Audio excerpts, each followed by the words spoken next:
Hey there, guys. Hey, back for a little bit more here. And here's something a little bit different for you today. So instead of playing through yet another match for you, as usual, I thought we would be best off slowing it down a little bit and enjoying a little bit about what's happening in the football world around us here. So I actually just learned this not long ago. If you search for World Cup in your game after the World Cup is done, see the time right now is it's what, February 3rd, 2023. It'll come up with the next World Cup for you, World Cup 2026. I can't really do very much.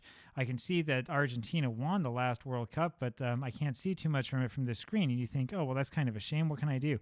Well, you can go over to history and you can go over to past winners. And you'll notice here, okay, there's a bunch of past winners. I think I have one of the editor data files or something that tells us all of these summaries and so on from past World Cups. But you'll see right here that 2022 is in blue instead of being in white, and you can click on it. Then when you click on it, here you go, and you are here into the World Cup that the game had played automatically. So we're not going to go through every single match for you together. We're just going to go take a quick look at some of the highlights and lowlights. Unfortunately, South Korea, who I would normally cheer for, ended up with 0 points, and I don't. They scored 2 goals. That's something. They didn't do very well. Spain again didn't do very well. Sorry, everybody. Um, and you can look through it and decide what is and what is not sort of a shock result. You can go through here, though, interestingly enough, through your stages, and you can see information about each match if you click on these numbers in between.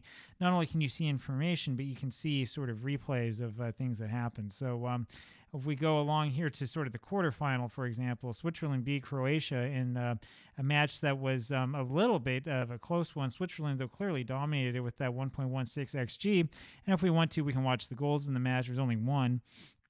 The game will load it up here, and we'll probably see this goal here from the 11th minute. And here we go. I looked at this earlier on to make sure it works, and it does. And there's Embolo with a goal that had some suspicions of being offside, but in the end, it was decided that no, this goal was onside. Now, it's pretty interesting. If you want to see more of that, you can see the extended highlights here, and then you can click up here at the place you want to go. And you can look at this again and see a little bit more about what happened, because sometimes those goal highlights are a little bit short.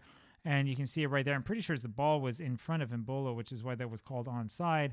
And then the referee comes over here, and he has his little look, and the Croatian players are around him. And it says here that the goal was upheld after the video review. We can then go and see the goal here that was disallowed, which happens a little bit later on in the match. So there was sort of an attempt on goal that was taken out by Livakovic. And Livakovic, I suppose, and Switzerland got the ball back, and there Embolo's clearly offside, even though he had a great finish. And so that's what you can do if you're really interested in watching some match that you haven't seen yet or you haven't seen before. In fact, you can do that with a lot of matches in the game, depending upon what your settings are like.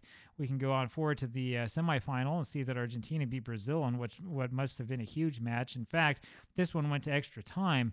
And I'm not going to show you the entire match because that would, I think, tire everybody out.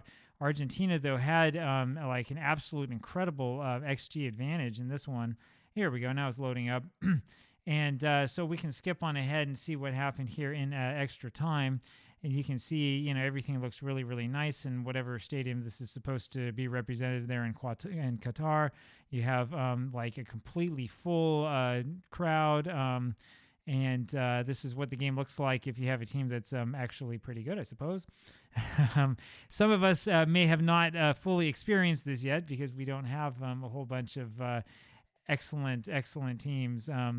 And let's see if we can get to this goal. So Brazil, it looks like, didn't really have much of an attack in this game at all. And as you can see, Argentina was able to sort of get control of it again here after Ederson had his goal kick.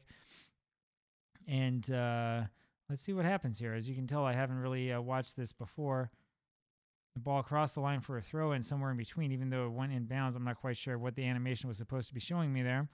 And there was Ocampos with the pass in, and it was Correa there with the goal for Argentina in extra time. And with all sorts of drama, and there's not even any question of offsides at all. And there's Messi still staying on the pitch despite playing all of those minutes and staying in there for so long.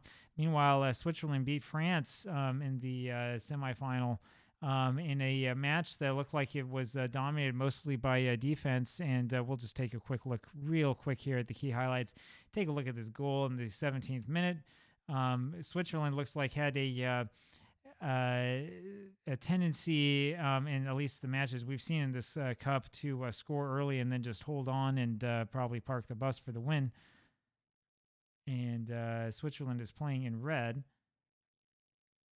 And here they come with the attack over to Zakiri, and he's unable to get to it. My apologies for trying to read this at the same time that I'm looking at it. It's a little bit different if you're not playing with players that you see every day. And I'm having a little bit of problem with blurring and so on with this game. I think part of the problem is the computer that I'm using. And there's Seferovic, with the goal and the sheer magic. And that is all that Switzerland needed to pull this one out. And so we'll go ahead and we'll leave that and take a quick look here at the final, which happened right here. And this was actually pretty exciting, a 3-2 final score. And Switzerland wound up just coming undone. In fact, as you can see here, they came up, they had a lead, and then they gave it up. So we'll go back. We'll go here probably to the 80th, maybe right before the 80th minute. It was 1-0 Switzerland. They had the early lead right from the start, and then this game turned into a little bit of a exciting romp at the end. So here was Argentina bringing it up. Martinez to Enzo, and let's see if they get it back here in a sec. There you go.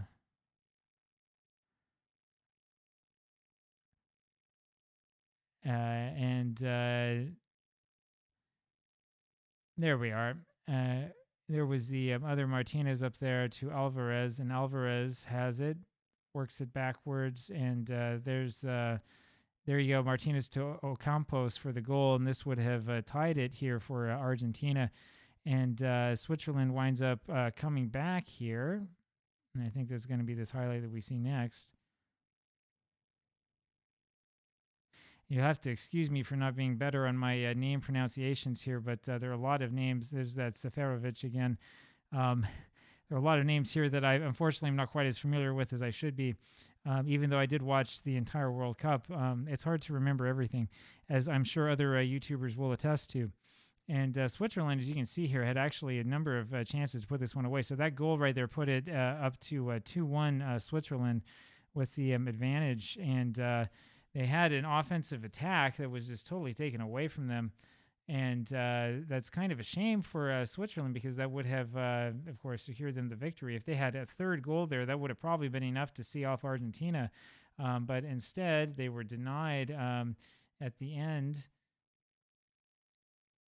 And Enzo pulls it down. There he is to Alvarez. And what a mistake. What a huge mistake. Oh, my gosh, from this goaltender for Switzerland, from Sommer. I mean, that's an incredible, incredible error. We can take another look at that maybe. Well, no, we'll look here at the final goal. So that's the goal that tied it 2-2. And here is the game-winning goal for Argentina. And, I mean, that's just a good play. Buendia is in there with really nobody marking him closely at all. If we go back here to this mistake, though, that was made by Sommer, I mean, this is just a little bit ridiculous. So it kind of shows that even after the update, Football Manager still has some ridiculous mistakes by the goaltenders. I mean, what is he even doing? He's going the wrong way. He's in the middle of nowhere. He's completely in no man's land. And we'll look at it one more time here. You see, he doesn't know if he's coming forward or going back, and the ball is hit over his head, and he comes in on it instead of going back on it. And that ends up being the goal that ties the World Cup, and that totally sets up Argentina. We'll take one more look. I think, at that final goal. And you can see here again, Buendia is completely wide open. Nobody in the area even close to marking him. And there you have it. Argentina comes back from behind to win the World Cup in 2022 in game, and is looking to strike on for more in 2026. And we'll see if this save lasts that long or not. That all depends, of course. That depends upon how long it takes us to exert our dominance in the Champions League, or how long it takes us to get there. Who knows? Yanbian FC right now, we look like we're good enough to completely dominate China, but that might not be the case forever. So I don't know. We'll see what happens. Anyway, I hope you sort of enjoyed this quick look at this. I'll try to do my homework a little bit more next time. And I think from time to time, we're going to take a look and see what's happening in sort of the wider world of football and give you maybe more of an in-depth look at what's happening here in game beyond just what's happening in our small corner of Northeast China. I'll talk to you later. Bye-bye.